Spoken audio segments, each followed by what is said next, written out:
Benchmark indices registered their biggest one-day fall in nearly 7 months as bears reigned on Dalal Street for the fourth straight day on Monday. The BSE Sensex tumbled 1600 points in the intraday trade and is now down over 3700 points from its record high level of over 62,000. The Nifty 50 meanwhile tanked 348 points yesterday and has now erased over 1200 points from record high level. Overall, the indices ended at 58,466 and 17,416 levels respectively in the broad-based sell-off. Markets have been in the risk-off mode since last week, which only escalated yesterday with fresh lockdowns being announced in countries like Austria and clampdown on activities across other European countries. The dollar index rising above 96 and the subsequent FII outflow emerged as other concerns for India. Domestically, rich valuations and negative news flow around Reliance Industries added to the woes.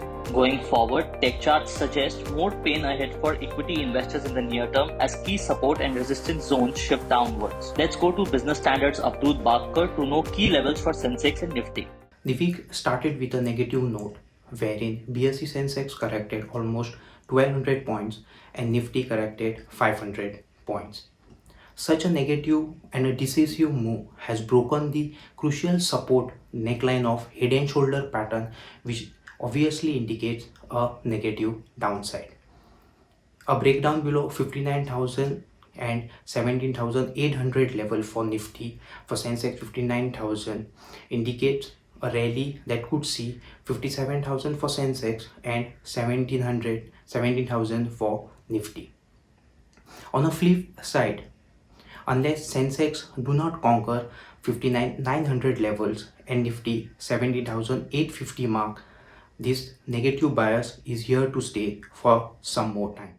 Fundamentally too, analysts see more downside to the ongoing correction. However, they see this meltdown as a healthy correction within a broad bull market. What is happening is basically one, that the market valuations were any which way is a little rich.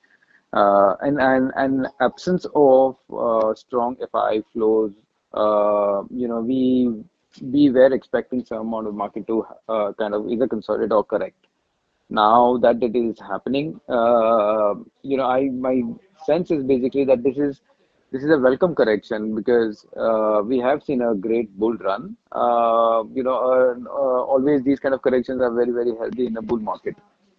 So we would be constructive at low levels, but at this point in time, we are waiting to take the market correction effect. I mean, to complete the market correction kind of happen.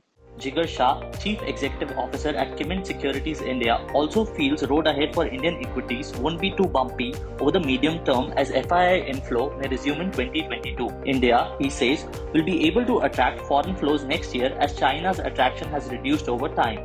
Although Shah points out that India has borne the brunt of FII selling in the equity segment in the last few weeks as rising inflation and inflation-adjusted currency fluctuations are a concern. But from a macro perspective, India will remain attractive as there are individual stories, whether in e-commerce, renewable space, consumer and healthcare, that will play out and continue to attract foreign capital next year. As regards Tuesday's session, apart from secondary market correction, investors will eye the debut of Latent View Analytics. Shares of the company will list on the bourses today, and they were trading with a strong premium in the grey market yesterday, despite the weakness in the secondary market. If you like this video, share it and subscribe to Business Standard. For more news, views and insights, log on to www.business-standard.com. Do also follow us on YouTube, Twitter, Facebook, Instagram, Telegram and LinkedIn.